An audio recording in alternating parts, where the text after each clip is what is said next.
Welcome to Her Love of Sports with your host, Katie Hamilton. Welcome to Her Love of Sports Community Spotlight. The community is the heart of sports, and we are excited to highlight some of the incredible people who go above and beyond for their community.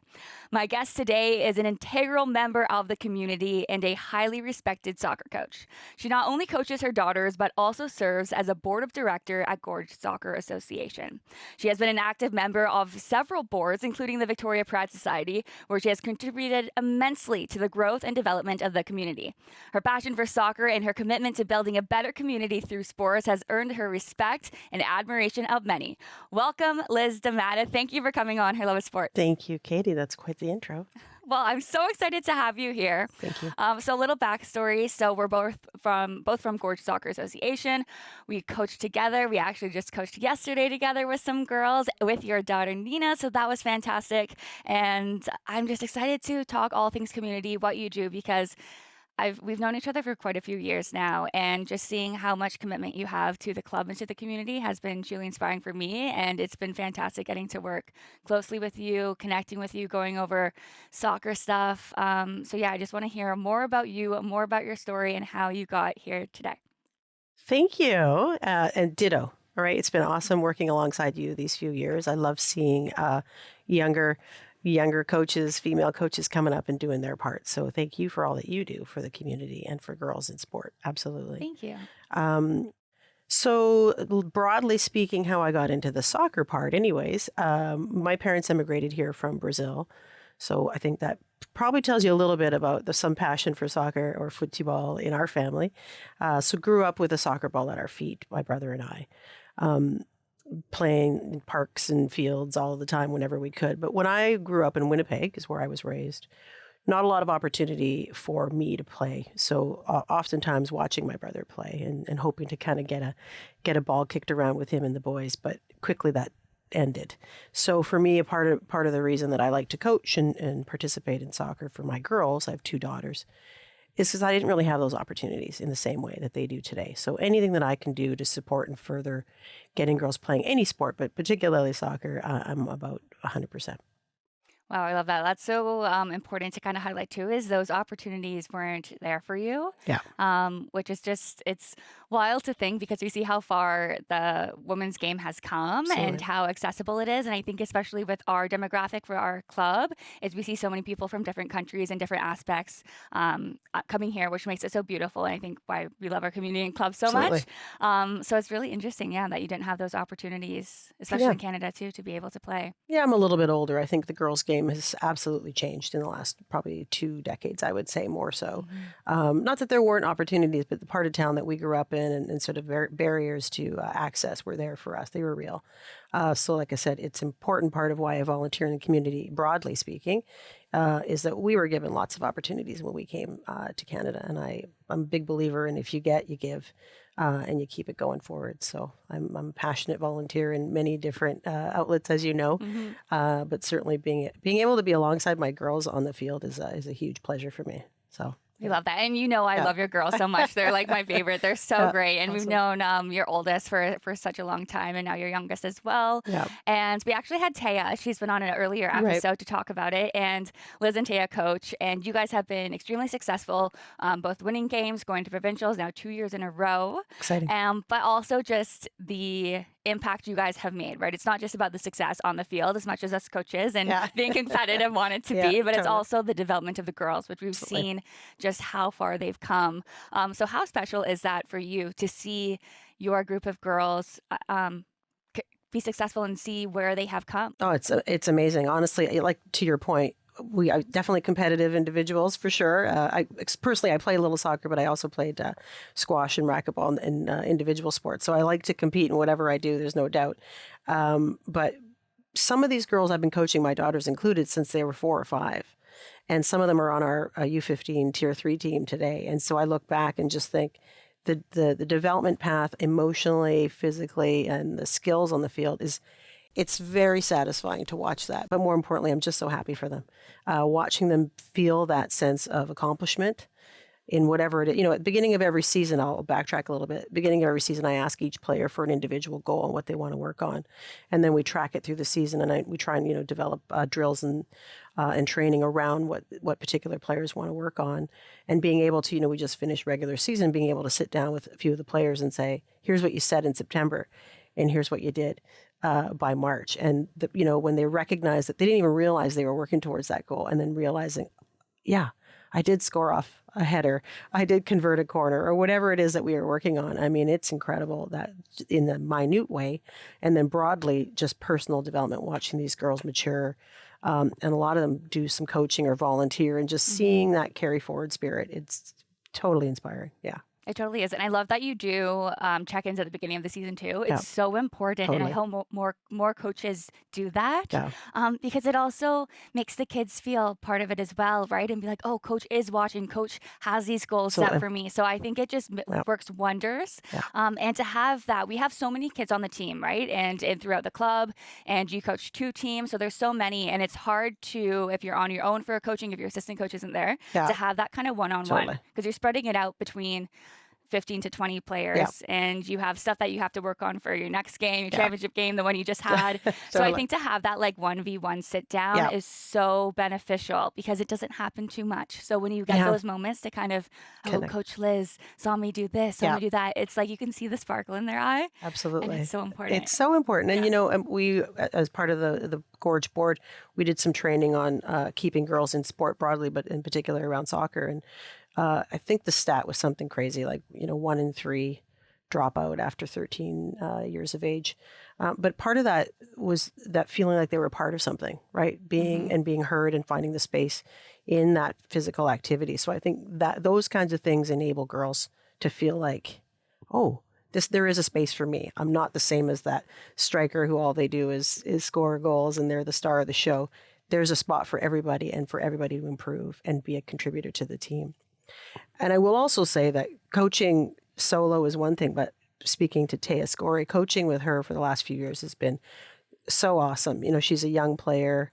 And I watched her play her game yesterday, like very supportive of what she does. But coaching together and having somebody who is that young, skilled, talented player that brings that excitement to the young girls. Yeah. And then I'm able to be that, maybe a bit more of the emotional support alongside and the development as a combo. Works very well. Yeah, it's a fantastic. And to have a female head coach, you don't see as much. We're starting to see a little bit more, but to have it be 2 head coaches, to be the whole coaching staff to be female, is just, it makes me so happy inside. I love watching your team. I love watching your games, your practices, everything.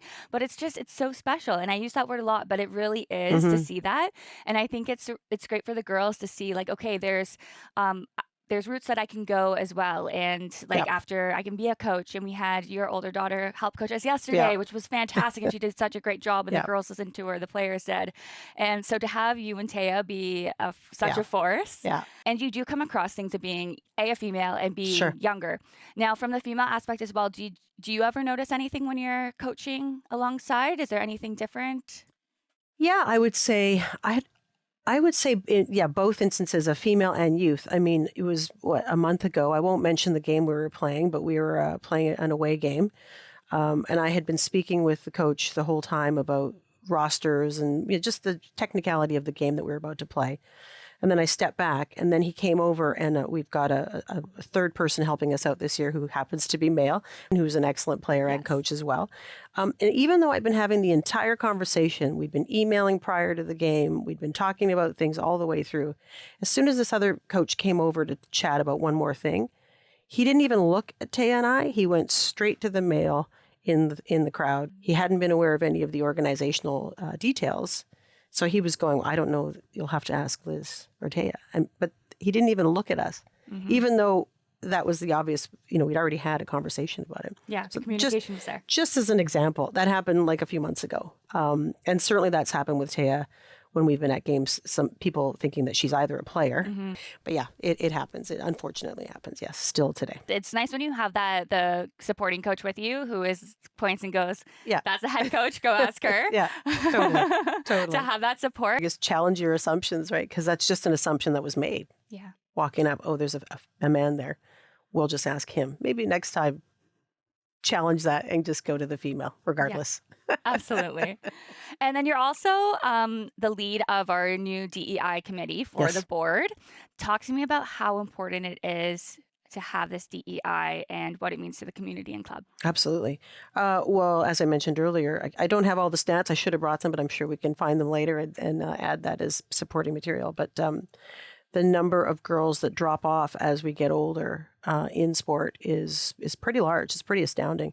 And then if we add any intersectionality to that around, race, gender identity, and whether or not you're in the LGBTQ plus community, it really does significantly drop off. So it's not because there aren't players that want to play and kids that want to play.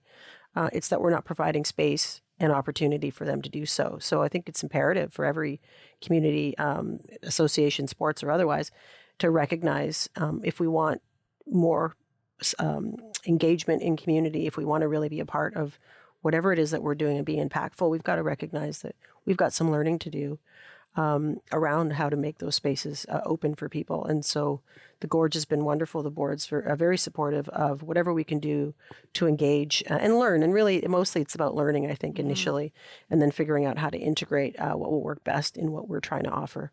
So again, we were participated in a training session in January around girls in soccer specifically. And now we're starting to gear some things for the fall around coach training, ideally, and encouraging coaches to sign up for some diversity training, or certainly how to coach females, because we're half the population here.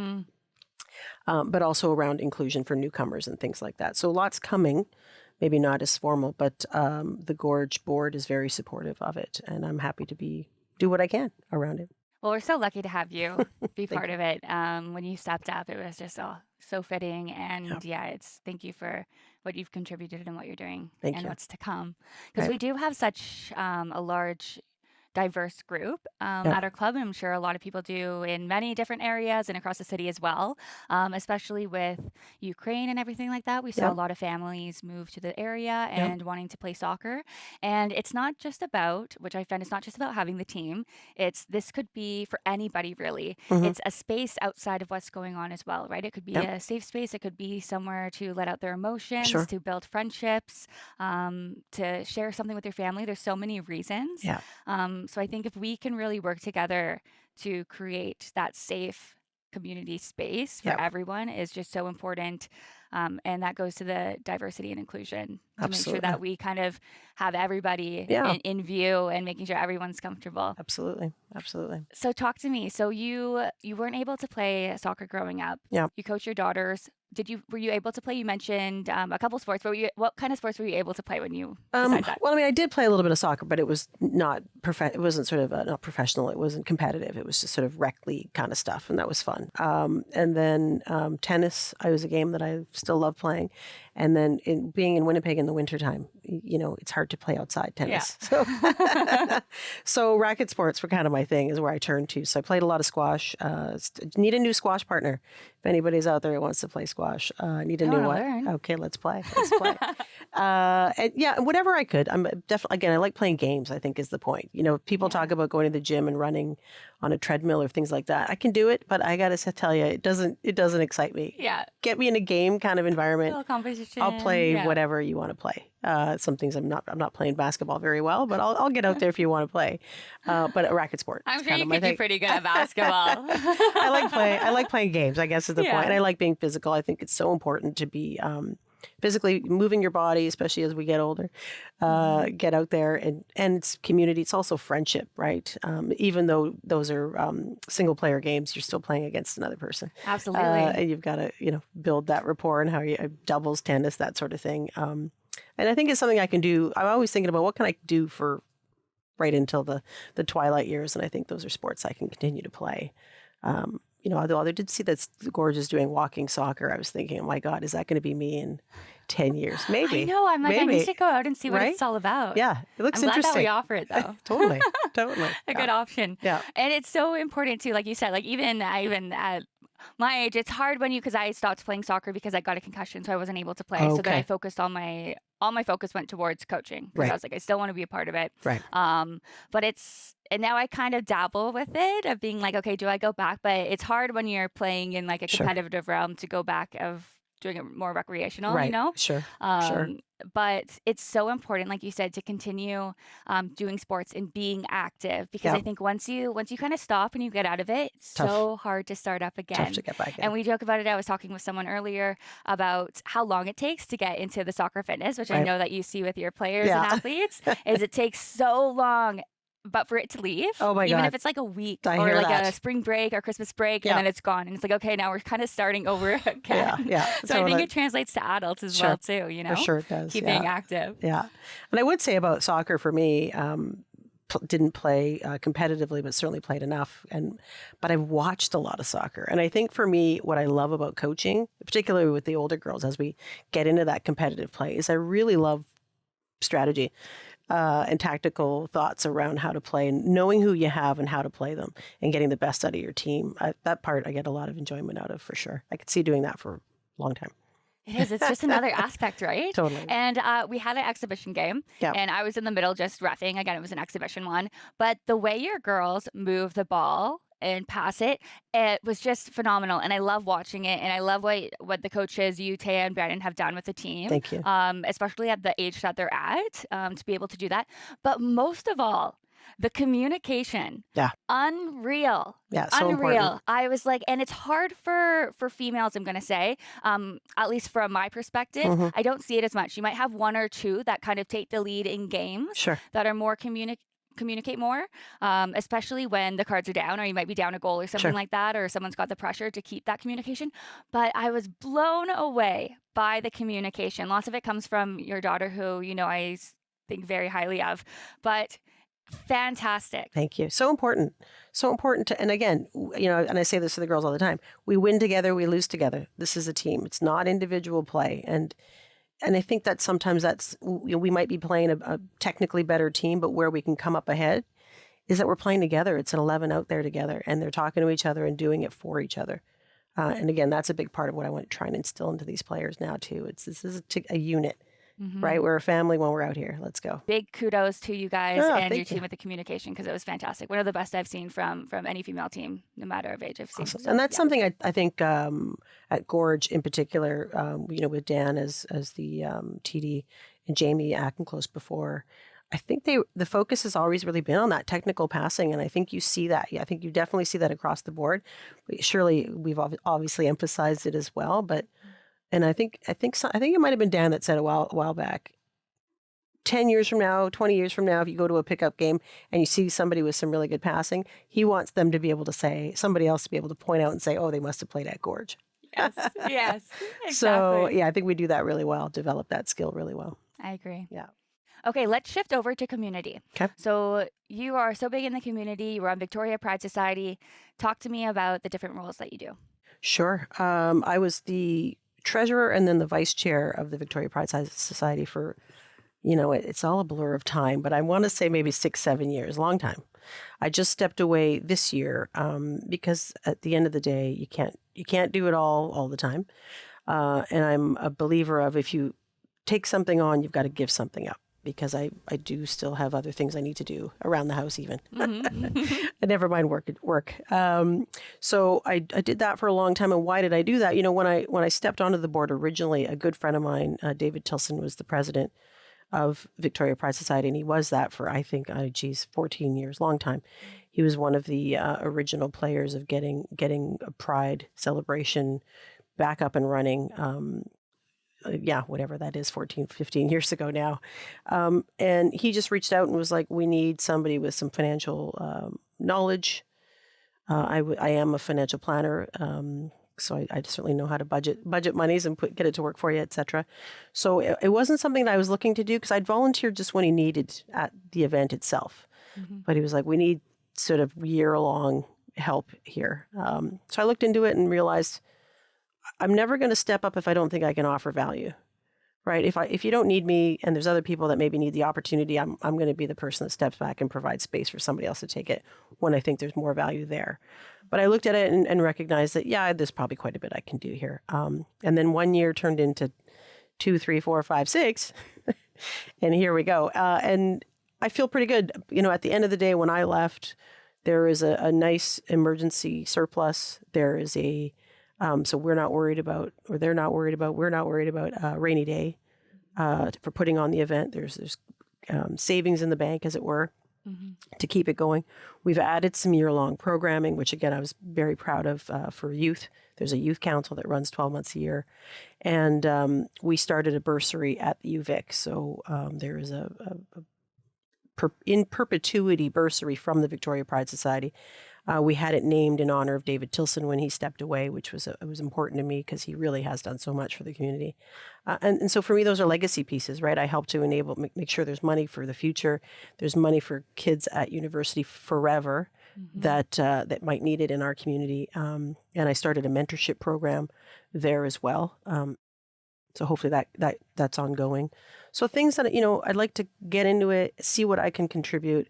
And then when I feel like my work is done and perhaps it's time for some other folks to step in and put their voice and their stamp on it, then I'm happy to step back, which is what I did. But I still get emails here and there, and I'll help out when I need to, but I'm not doing it because it was a lot of time. Oh, I bet. I can't imagine. Yeah, but it was a lot. It was good, well worth it, but I was like, okay. It's like a full-time job, but it's a volunteer work. Yeah. But very, obviously very satisfying for me because, again, I do most things I do, I have to say I do for my kids and what comes in the future. And so for these things like the soccer and the Victoria Pride Society, it's about enabling hopefully a brighter future and maybe not an easier future, but definitely a more accepting future for kids like me and like my kids. Right? There's lots of us out there. So whatever I can do to help. And so I feel like that's why I did that. And then this year I stepped onto the Victoria Foundation. I was asked to be on the investment committee. And again, maybe a bit of a different tack, but I thought it was, again, I'm always looking for how I can learn something as well and broaden my own horizons. Because I'm here to learn as much as I am to give. So it's an interesting knowledge for me in terms of being in an entirely different environment at the Victoria Foundation. But again, it's built on one of charitable giving. So, I'm on the investment side to sort of look at the portfolio, but of course I'm involved in the conversations and understanding why we're making sure these funds are growing and where they're going. And again, so impactful to the community, but now in a whole other way. So rather than physical time that I'm putting in, it's now about there's already groups doing really good work. It's making sure there's funds enabled to fund those programs that are doing really good work in the community. So I just started that this year. So that's an exciting one for me. Yeah. Well, congratulations and thank you for everything you've done in the community. And Welcome. It's just remarkable, everything that you've contributed to it. Thank you. And I love how you say, because it is so much like you, is if there's a question and we need to connect or anyone, you're such a great resource and someone to come and connect with and to learn and get that feedback and just everything, the knowledge. So to have that and to make your mark, but then also it's truly something to be like, okay, if someone else wants to step up to the plate, but if not, I'll do it. I don't know. There's just something that's very like a leadership role about that I think is really special to highlight. Thank you. Because sometimes we don't see it. Yeah. So to have that is true. Yeah. Yeah. It's fantastic. Thank you. And everything you've done with the Victoria Pride Society as well. And we saw it because we had the COVID year and then coming back. And it's just that was week something. And the festival is just fantastic. I think that's definitely one of or has always been one of the sort of driving mandates or vision, I suppose, of Victoria Pride Society in the beginning years. Is it was meant to be as a celebration that you one time of the year that you could feel perfectly not just okay to be you, but celebrated to be you with your community, because you really don't get that many opportunities to do that. So yeah, it's definitely about providing safe space, and maybe that's the theme for me is in being involved in areas where people can come in and do sport or just celebrate, live their lives as who they are and feel like they can be their fully authentic selves in whatever they're doing. I mean, imagine if we could all live that way. Right? Yeah. The world would be pretty awesome. You are so busy. What Yes. do you do on your spare time? When you have a day Spare for time? Liz, if it's like, okay, I have a Liz day or I have an hour for Liz. Okay, that's more What? like it. What does it look like? Oh, geez. That's funny. I mean, it's, I think a perfect day for me involves a little bit of everything I like to do, if I'm being honest. So it is, I like my quiet time in the morning. I get up very early. So I'm typically awake between 5 and 6 because I like I like that first hour or two where there's no one awake. Mm-hmm. And I can just read, catch up on what's going on in the world. So I'm a big reader, I would say. I love reading. So being able to do some coaching or some volunteer time in my day I love that. Like perfect Saturday is a game that that we've got to play. Yeah. Maybe a little reading. I love going for walks with my dog Coco. She's a 4-year chocolate lab who's a maniac, but I love that dog. So getting outside and going for a hike or a walk. Again, I need a new squash partner, so it'd be great if I could get a game in there somewhere myself. I do like traveling, and in a previous life, I did own restaurants. Oh, wow. Yeah. Just throwing that in there. Just throwing that out there. So I owned the Reef Caribbean restaurants for about, I don't know, almost 20 years. Amazing. Yeah. So I love cooking and I love hosting. So my partner Adele and I are pretty good hosts, I would say. So we love having people over and cooking some food and hanging out. I love it. Yeah. I love it when you do get that moment for yourself. Yeah. On top of everything you do in the community. Yes. Okay, final questions. Yeah.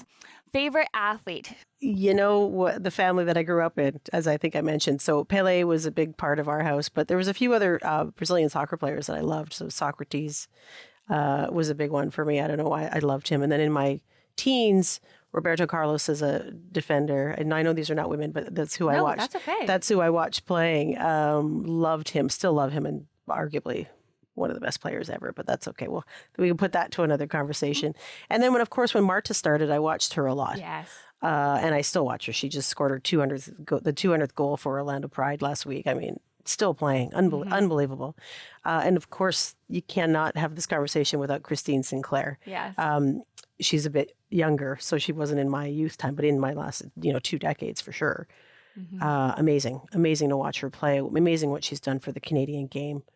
But so many, I actually love watching pro sports, in case you haven't got that out of me yet. So I'll watch Caitlin Clark right now in the basketball run. Like and that's impressive. It is. Like truly, whether or not you like basketball, it's like, wow. It's mind blowing.